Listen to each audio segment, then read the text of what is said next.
Tallow hasn't just become popular, it's gone properly viral. TikTok is drowning in it.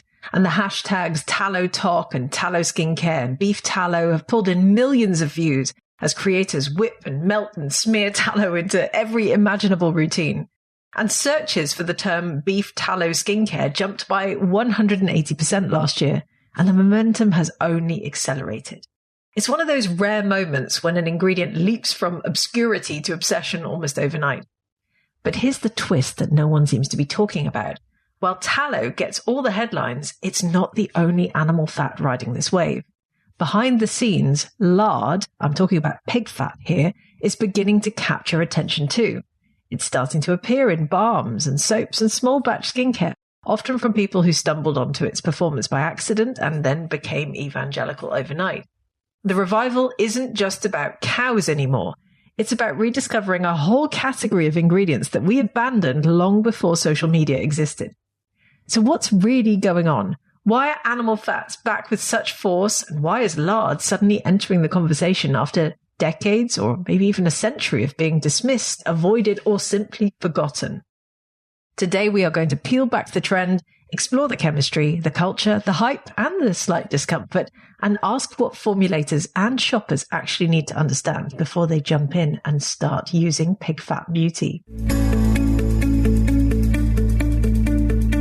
Welcome to Green Beauty Conversations, in which I challenge the beauty industry to become sustainable, champion independent and green beauty, and encourage you to join me in making beauty better. I'm your host, Lorraine Dallmeier. I'm a chartered environmentalist, biologist, and the CEO of award-winning online organic cosmetic formulation school, Formula Botanica. We have tens of thousands of students in over 190 countries around the world who study with us to become organic beauty formulators and entrepreneurs. Visit our website at formulabotanica.com to try our free online formulation course. And if you want to be the first person to know what's happening in green beauty, make sure you subscribe to this podcast in your favorite podcast app. So in today's episode, I'm joined by Charles Mayfield, the founder of Farrow Skincare, which is a skincare line shaped by his background in the culinary world and the health and wellness sector and regenerative farming. And his work brings these threads together to champion animal fat as a modern, nutrient-dense cosmetic ingredient, refined through what he calls smart lard technology. Charles speaks widely about regenerative agriculture, whole fat skincare, and accessible skin health, and he has a great TEDx talk on this as well, in which he emphasizes that simple routines and thoughtful sourcing and back-to-basics approach to supporting the skin in harmony with how we nourish our bodies and the land is the way forward. Hi, Charles. How are you doing today? I am living the dream one day at a time, Lorraine. Good to see you. Good to see you too. And thank you for joining me on the podcast. Let's start with some introductions. Tell me more about you. Tell me more about your brand. Tell me more about what you make and sell, please. I founded Farrow because I had a very unique skincare experience. I had a really nasty sunburn, which I would say is probably the most common acute skincare condition that many of us deal with, certainly in the summer months. And in an act of desperation and curiosity, I had a jar of lard. I was farming at the time. I had pigs. I have a culinary background, and the jar was in there for cooking. And I had this memory pop in my. I was so cooked. It was probably a second-degree burn bad. And I had this memory pop in my head of my mom putting the aloe vera in the refrigerator when we would go to the beach. And I thought, well, why not? And why did I start Farrow? I started it because I put this stuff on. My sunburn went away. And I think I told you this when we were talking yesterday. I never peeled. And that was the moment that the light bulb went on for me. That was why I started tinkering. But, you know, it was a year and a half, 2 years of R&D and developing and playing around with recipes and all sorts of things. And in that time, you know, a bug bite. I had a case of chiggers. I don't know if y'all have chiggers in the UK or not. They're little microscopic no-see-ums that burrow into your skin. Tick oh my bites. Any conceivable thing that my skin didn't feel great, it got some lard. And I started making samples and handing them to people and say, hey, just try this. The sunburn was 2019, 2020, things got a little crazy. And in 2021, we got serious and launched in January of 22. And so I tell people it was founded out of a sunburn, but it's still here because our products seem to work extremely well for any conceivable skin problem. So, well, let's talk a little bit about the product. So you're using lard. What kind of lard are you using in there? So we have 3 fats that we use. Tallow, which probably most of your listeners have heard about. Yeah. It's sort of at the top of the cultural lexicon right now. But tallow, I'll just real quick unpack. Yeah, please tallow do. is the rendered visceral fat, organ fat, from a ruminant animal. It's most commonly a cow. So we use tallow. Lard, if you hear the term lard, there's lard and leaf lard. We use both of those fats. Lard is the rendered subcutaneous fat. For all the humans listening, we have belly fat, back fat. That's our subcutaneous fat. And if you hear the term lard, it's specifically from a pig. And then we use leaf lard, which I tell people is the tallow equivalent, the rendered visceral organ fat, but from a pig. And so those are the 3 primary fats that we use. There's a lot of MU oils, very popular, or at least seemingly popular. There's a lot of sort of animal-based fats that are coming into the market, or I would argue re-coming into the market. We used to use this stuff almost exclusively a couple hundred years ago. But those are the 3 fats that we use. Amazing. And what sort of products do you make with them? We have very few SKUs. I have a face food, neck up. I have we call it the skin food, which is neck down. And then we have a very small soap line, goat soap, the greatest of all time soaps. You mix goat's milk and our smart lard makes a delightful soap. And then we have a portable, packable product in a tube that we call our Epidermis. If you want an Epidermis, then you should use Epidermis. And so not many SKUs. Our Epidermis only comes in a scented version. Our face and body creams are scented and unscented. We use natural essential oils for our scent, and that's it. And a little bit of honey. We use a little bit of honey. It's got a really great impact on the skin. Helps pull moisture in. I like it because it leaves a little tack on the skin. So if you're moisturizing your hands, you still got to go grab and hold things. And so, very few products, but they're highly effective. Going back to that moment when you slathered this pig lard all over yourself, how did you have it lying around, first of all? Because I walk into my kitchen, I don't have leaf lard or pig lard stood there. Maybe that's something I need to change in my life. But what led you to the point that you actually had it to experiment with? Tell me a little bit more about what you were doing at that point. Lard from pasture-raised pigs is a superfood. It was the prevalent cooking fat, and I would give the UK and the US credit for this. Lard really was removed from store shelves during World War II. You cannot make nitroglycerin, which is the active component in explosives. You can't make nitroglycerin out of cottonseed oil. Cottonseed oil was the prevalent seed oil fat that was coming to rise, if you will, in the early 1900s. And it's short for Crisco is short for crystallized cottonseed oil. And so Procter & Gamble launched Crisco in 1911 here in the U.S. But during the war effort of World War II, because we make back then, we made explosives and nitroglycerin out of lard, it was rationed. It was rationed in the UK for nearly 4 years. It was rationed here in the U.S. for almost 3. So it was removed from all store shelves. That there weren't grocery stores back then, but a general store. You'd go get your nails and your turpentine and your can of lard. If you walked into a general store in your country or in mine or any of the developed world in 1910, there's 100% chance you walked out with a can of lard. And ironically, Crisco is bleached white. It was bleached white from the beginning to resemble, for those that have ever come across a can of lard, it's white. And so why did I have it? Because I've been in the health and wellness space for a long time, paleo, carnivore, ketogenic diets. It's a highly, highly effective cooking fat, frying fat, especially when you consider how the pig is raised. And that's an underlying foundational tenet of our business, is promoting pasture-raised pigs. Mm-hmm. Well, we'll come to that.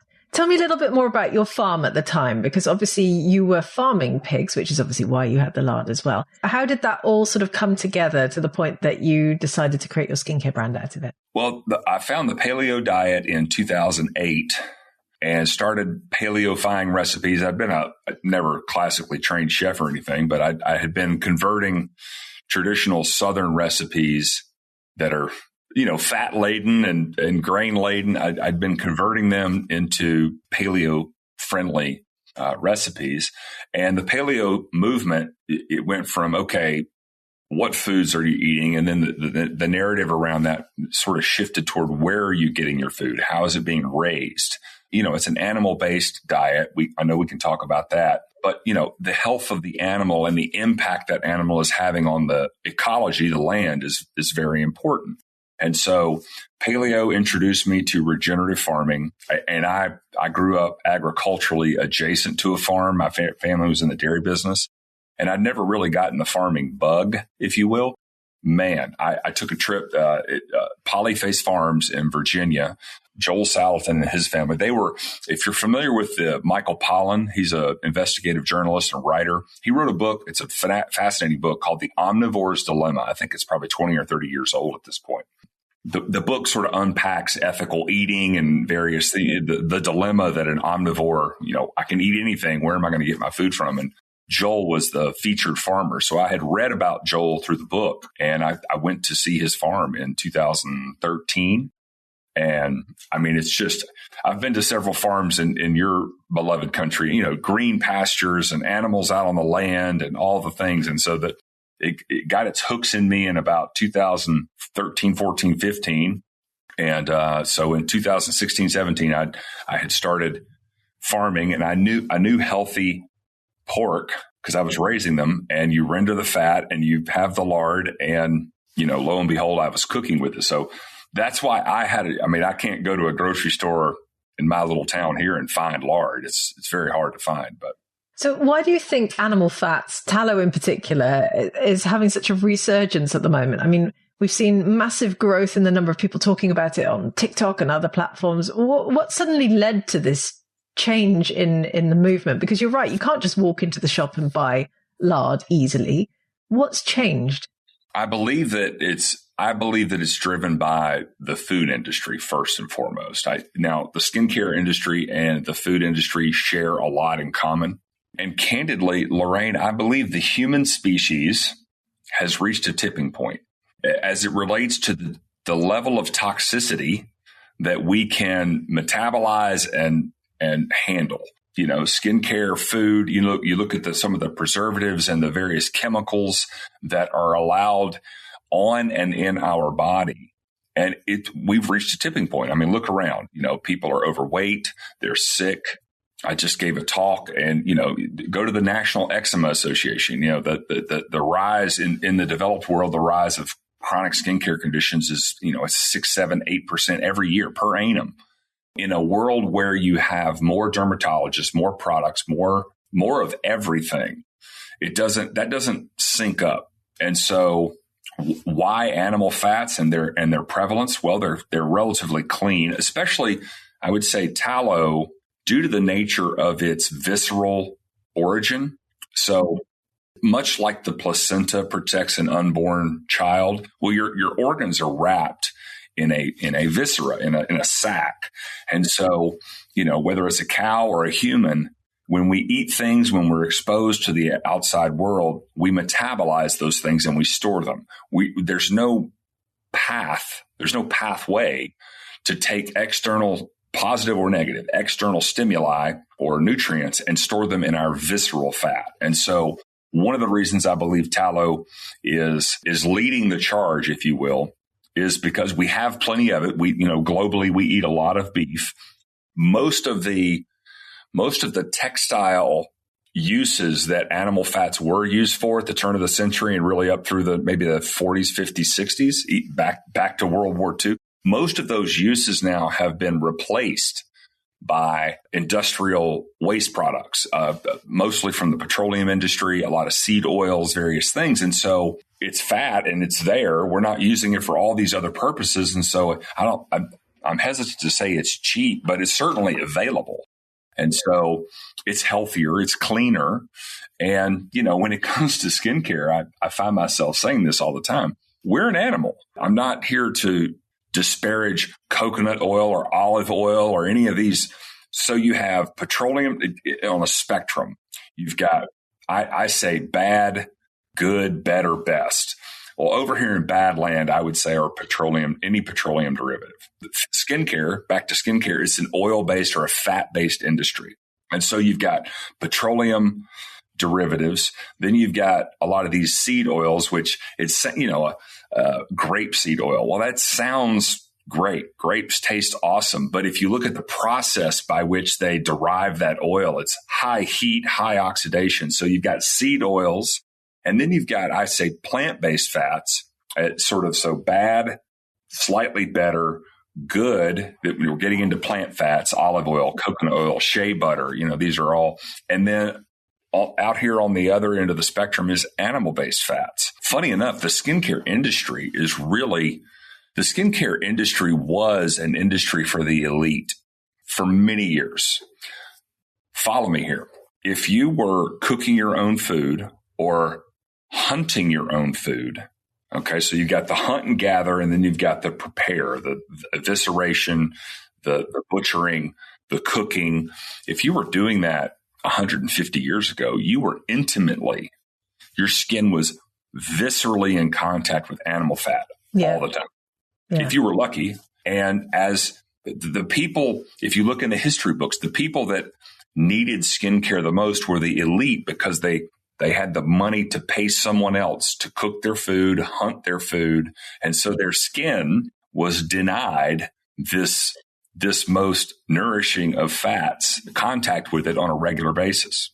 That's a really interesting proposition. I've never had anyone put it to me like that before, but I can imagine it makes sense. If you're not coming in contact with any animal fats or plant fats for that matter, then your skin might be missing out. Because you're right, the skincare industry is based on fat and distilled water.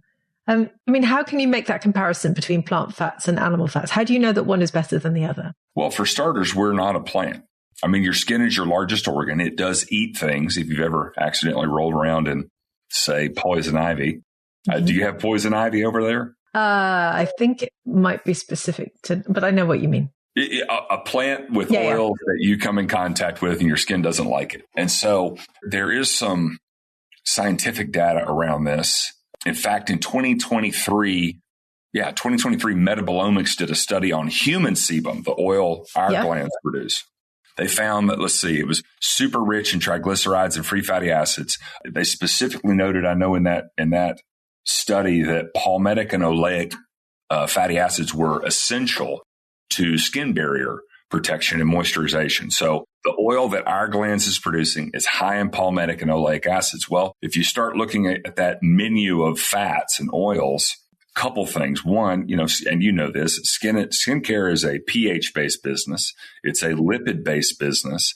And so the pH and the lipid balance of whatever you're putting on your skin, as closely aligned to human biology as it can be, the more, I'm going to make the term, the more absorbable, the more metabolizable it is on the skin.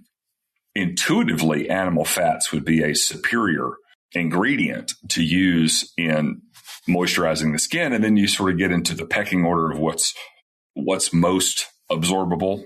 Like, we use tallow in our product, but I tell people that tallow is really the sealer, and the lard that we use is really the moisturizer, because you want both. You want to moisturize the skin, but you also want to seal that moisturization in and keep it in. And so at the end of the day, I like to just go back to intuitively, we're an animal.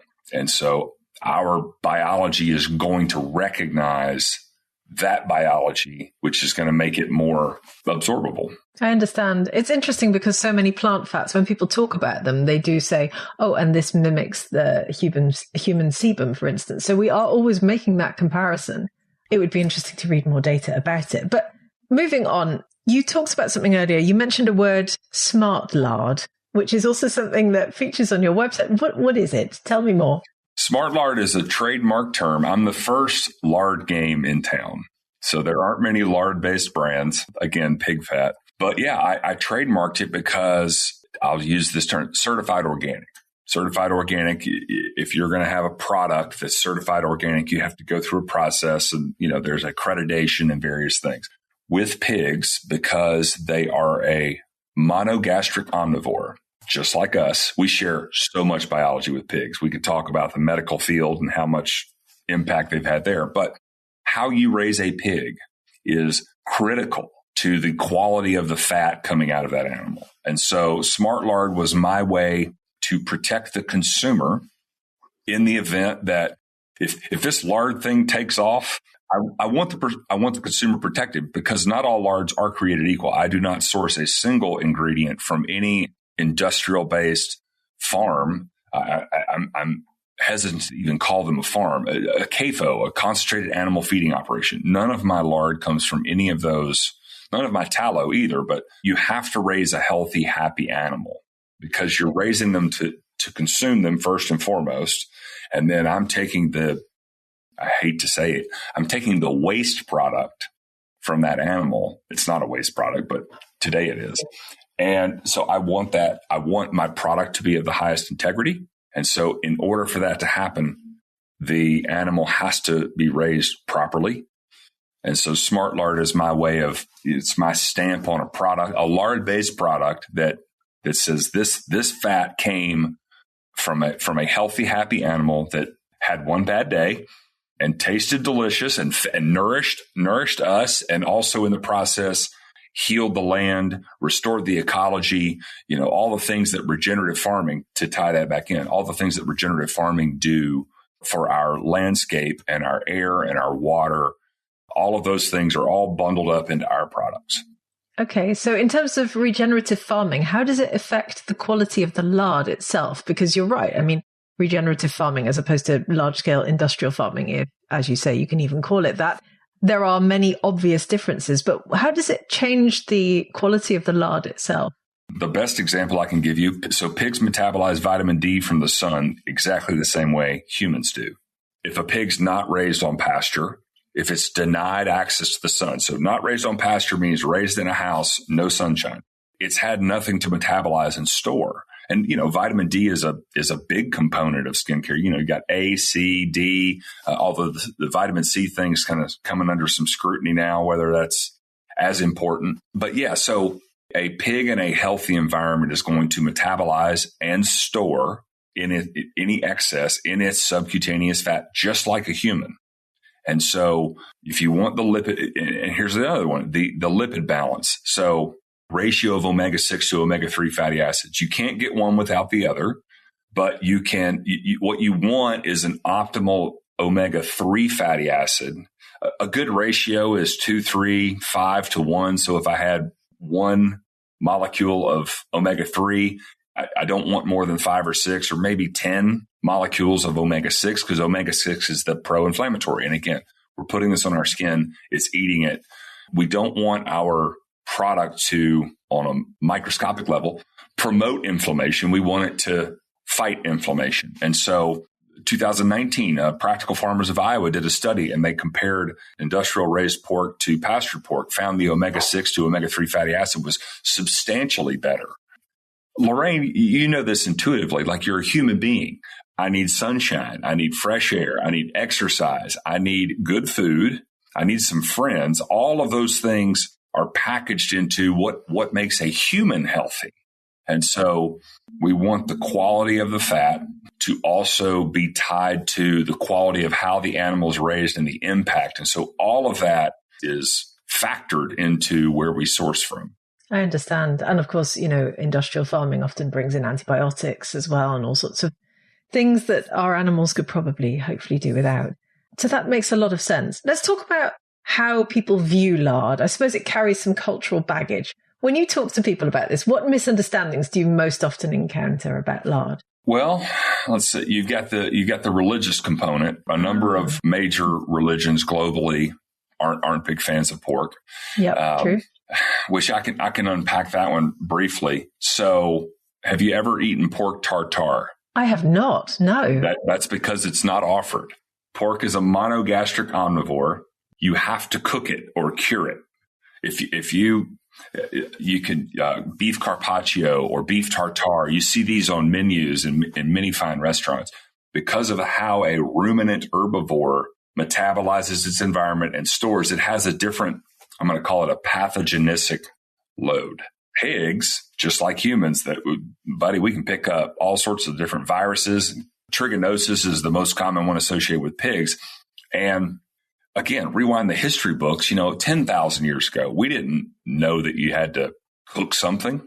We're hunter-gatherers. We're out, you kill something and you eat it. And so I believe that many of those stories around pigs, and we see similar stories with other sort of bottom-feeding animals, some mollusks and oysters and various things that are eating off the bottom. That if you ate one and it was undercooked, somebody might get sick. Well, you do that every week for a year, and at some point you're going to tell a story that says that's a dirty animal, don't eat it. And the ironic situation is we've known this for years. Pigs are one of the cleanest animals on the planet. And so, yeah, and that's where a lot of that piece. There's a lot of misconceptions around that, I'm sure, that people sort of think pigs are dirty or maybe they're scared of the fat component as well. Do you find that too? Pigs are, I saw an interview the other day. I think the average human in America is now officially fatter than the average pig. But pigs, just like humans, are very good at taking excess calories and converting it into subcutaneous fat. And because pigs are omnivores and will eat anything, it's not surprising that in the history books, back when that pigs could glean the fields, our harvest equipment wasn't what it is today. And so there was spent grain everywhere. And so every farm had pigs so that you could assure that nothing went to waste. I heard an interesting, this is a thread I'm pulling on now, so I'll just tell you. There's some data around the idea of demonizing pork because it was a decentralized, democratized form of food. Cows and sheep. And so if I'm the king and I want control over my population, a couple things about pigs. A pig can breed at least 2 times a year. They're going to typically have 8 to 10 piglets. Okay. So as long as I've got enough land or scraps out of my kitchen to nurture them along, I'm getting, anywhere from 8 to 16 sources of protein per year. Well, a cow, which is probably the most common, but a cow, goat, sheep, they're going to have one baby a year. They can only feed on grass. Now you have to rewind the clock a couple hundred years, but they can only feed on grass, which means I have to have a lot of land. So the big landowners, in an effort, this is the thread I'm sort of exploring now, but a lot of the potential demonization of pork was because it gave all the commoners ready access to reliable protein. And if I want control, I need you coming to me because I've got my hectares of land and all my cattle, and you can buy my meat from me. Interesting. So I'm still exploring that, but yeah, the pig's been demonized a bunch. But you are now championing the pig in skincare. You're in fact the first person to ever come on the podcast to talk about animal fats, which is why I'm fascinated about this. And there'll be many formulators listening to us at the moment, and they'll be thinking, well, what's it like actually formulating with lard? Are there odor issues or texture, color, stability issues? What have you come across in the formulations that you've made?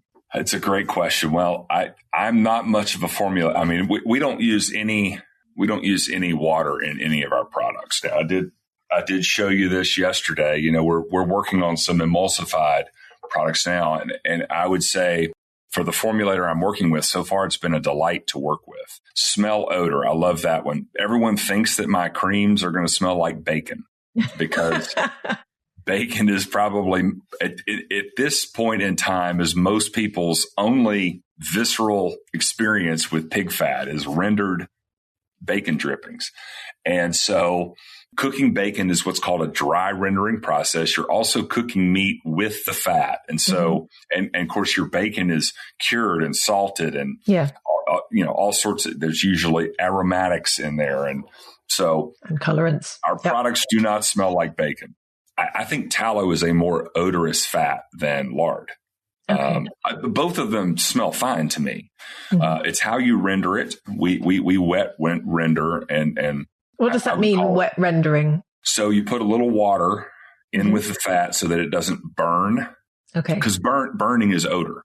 And so you put a little water in when you're rendering the fat. And we all know this, fat rises to the top. So the water stays on the bottom of the pan or the vessel. And so you render the fat down. And so when I was rendering my own, I'd ladle it out and it would go from the rendering pot to I would call it the distillation pot. So I'd ladle it into the next pot through a sieve and a cheesecloth just to get any particulate matter out. And then from that pot, I would ladle it into containers. So it's almost like a double distillation, if you will, just to make sure it's just the cleanest fat.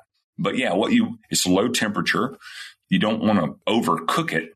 And of course, heat, oxidizes things as well. So you don't want to, you want to have antioxidant fat. Back to this sort of omega-6, omega-3 thing, and a lot of problems with some of these seed oils and the more industrialized oils that we see hopping in skincare as well as on food shelves. Those are highly oxidative.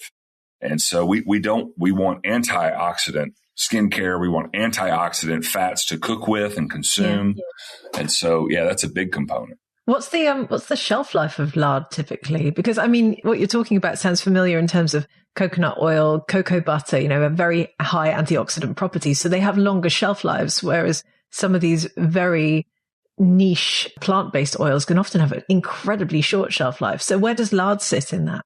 I've had jars of lard that lasted 2 years.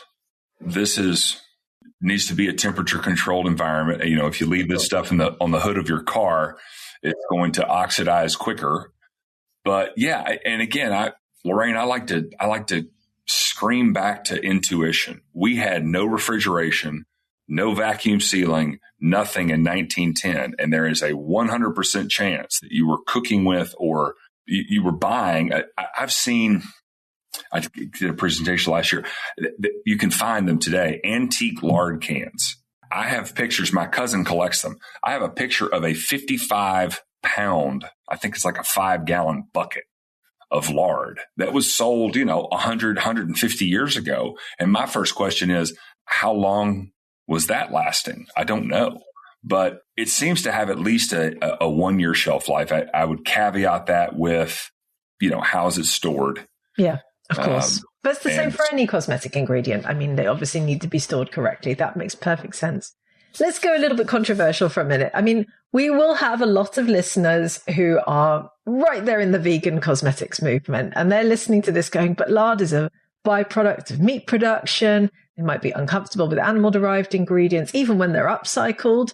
How would you address people, and I'm sure you've had to address people who sort of come at this and go, I'm just not comfortable with using an animal in my skincare?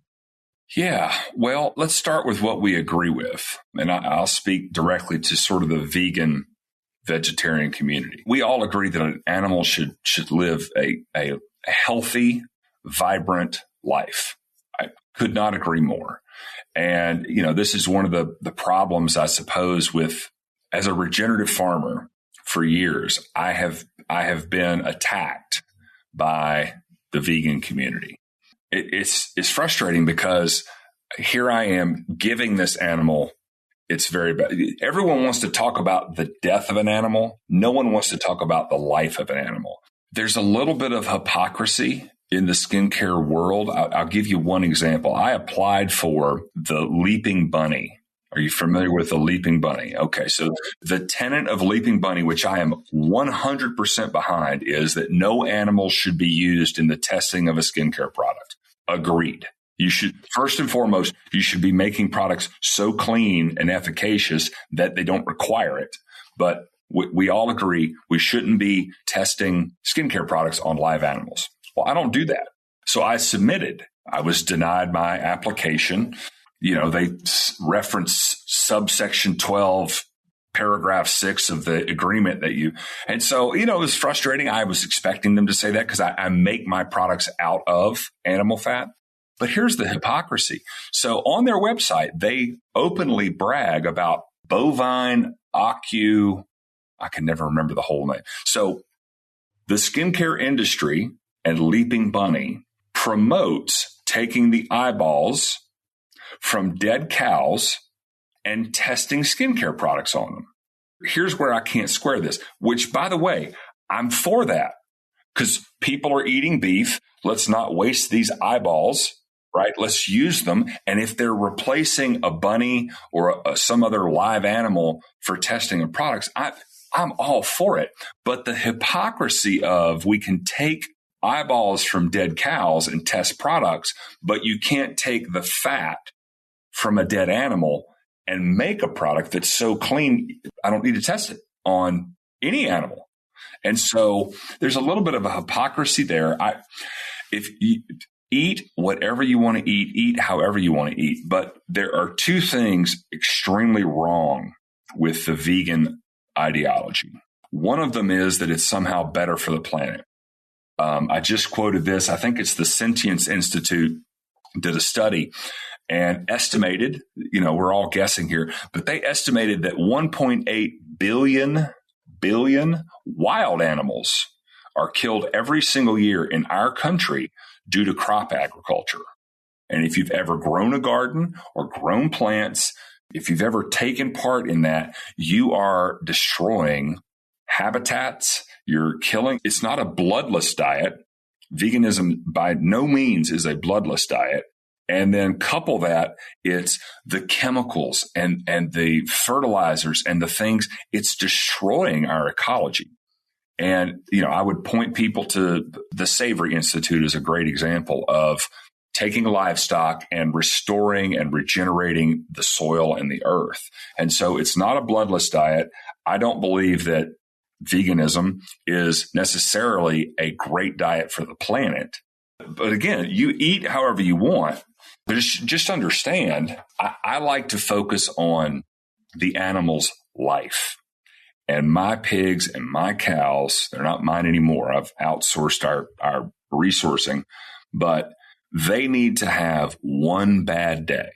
And the rest of their days, their living days, need to be out on the land, being a pig, being a cow, plenty of sunshine, fresh air, movement, all the things associated with a healthy animal's life.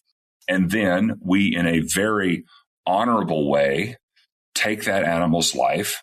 And God forbid that in addition to feeding my community, I'm also now taking the fat and I'm honoring that animal's sacrifice by creating what I believe is the most remarkable skincare line ever. So it's an honor. It's a privilege. It's also very hard. I have butchered. I have slaughtered. It's not the easiest job in the world, but there is a reverence. You're going to love this line, Lorraine. One of the biggest problems and threats I believe we have globally today is AI. Now, you think I'm talking about artificial intelligence. What I'm talking about is agricultural ignorance. Very few of us today have any understanding about how or what is involved in the sourcing of our food. We just go to the grocery store and we buy what's on the shelf. But I have to tell you, I do not believe that veganism exists at the level that it does in an agriculturally intelligent society. Because if you've had a garden or if you've raised animals, you understand it is a reverence, it is a sacrifice, and I have a responsibility to give those animals the very best life possible. But if you'll just turn your lens out and look at nature, when an animal dies in nature, it is an absolute brutal catastrophe. It's horrible. And I've seen plenty of that as well. So this idea that like animals should just live in nature and they're going to be healthy and happy, and that is go watch a lion take down a wildebeest on the Serengeti and tell me how nice that was. It's not good. So I am the shepherd. I am the protector. I give this animal, just like humans, we deserve an opportunity to live our best lives. And then that day comes. Well, thank you for sharing all of that. It's clearly a very passionate topic of yours as well. We're going to wrap this up in a minute now because we've been going for quite a while already, and this is all absolutely fascinating. I mean, many of our listeners are formulators. What would you want them to understand when they start to experiment with lard or tallow? Imagine they're coming at this from the first time. What advice would you give to everyone? Well, I haven't, again, I'm just now experimenting on the what I'm going to call the formulation side, which is emulsifying and bringing in some water and some you got to have an emulsifier and you got to have a preservative. And so we're playing around with that. I would say that if you're currently formulating with plant-based fats, I would start with a 1-to-1 ratio. And so if you're using, 50 grams or half a cup or however you're measuring out your formulations, take a lard and throw it in at a 1-to-1. Now it may not work, but it'll get close enough for comfort. The application is remarkable. I mean, in terms of the feel, once this Epidermis product we're playing around with now, I mean, when I put it on my skin, and others, it's remarkable. So the feel component, that's one of the challenges we have at Farrow is we have a full fat product. And so when it goes on, I hear it all, oh, it's kind of greasy or it's kind of this or it's kind of that.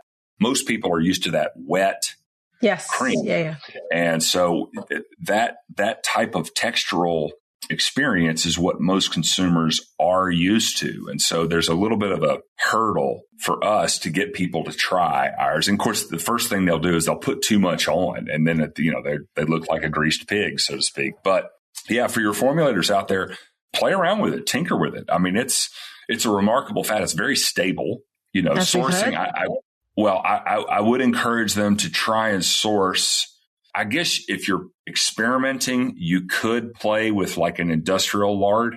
But again, the fatty acid profile is going to be slightly different. And when you get into formulations, you got some really tight margins on lipid balance and their various things. So I would start with a high quality. I mean, if you've got a local pig farmer you can go see, I'm sure they have some fat laying around. And but yeah, that would be my recommendation. Play around. I enjoy it. I don't get to do it enough. Amazing. Great advice. And just to wrap everything up, Charles, thank you so much for joining me today. Where can people find out more about you and Farrow Skincare and all the work that you're doing?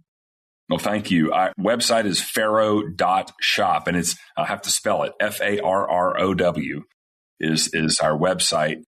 We have a discount code for your listeners. Anybody that's lard curious, just Botanica. We'll save them 25% off their first purchase. So it's a big hurdle to try our stuff, but I do want to encourage people to give it a try. But yeah, and then at Farrow Skin on Instagram and I believe X. I'm not big into the social media, but apparently I have to be. So amazing. We'll include all of those links in the show notes with this episode. It's been really lovely chatting to you today, Charles. Thank you so much for sharing your story and everything that you're doing. Really interesting. And I wish you all the very best with Farrow and all your other work. Thank you so much. Thank you, Lorraine. This has been a very real pleasure for me. I've enjoyed it. Thank you. See you soon. Bye. I would love to hear your thoughts on this episode. Would you use skincare that contains lard? How do you feel about animal fats in your cosmetics in general? Leave us a comment on our social channels, as both the Formula Botanica team and I love hearing from you. And if you want to hear some more episodes about some of the topics we discussed today, please do go back into the podcast archives. We've released over 300 episodes. There are so many to go and listen to. Some great examples include episode 214, in which I demystify the concept of regenerative beauty and explain what it actually means before the mainstream beauty industry gets its claws into this topic and greenwashes it. Or, if we want to go controversial, head all the way back to episode 47, in which I asked the question, should vegan beauty brands be run by vegans? We talked about vegan cosmetics in this episode. It was a little bit controversial, I'm sure, for some listeners, so I think it's worth referring back to another controversial episode to keep that topic going. There is a wealth of information in our old episodes anyway, and I do encourage you to go back and listen to them. So thank you for joining Charles and I for this latest episode of Green Beauty Conversations. I hope you enjoyed it. If you did, please do leave us a 5-star review so that other people can enjoy these conversations too. Make sure you subscribe to the podcast on Apple Podcasts or Spotify or whatever your favorite podcast app is, and stay tuned for the next episode. Follow Formula Botanica at Formula Botanica on Instagram, Facebook, YouTube, TikTok, LinkedIn. We're everywhere. And come and give me a follow at Lorraine Dallmeier on Instagram and LinkedIn. Visit our website at formulabotanica.com and sign up for our free online formulation course today.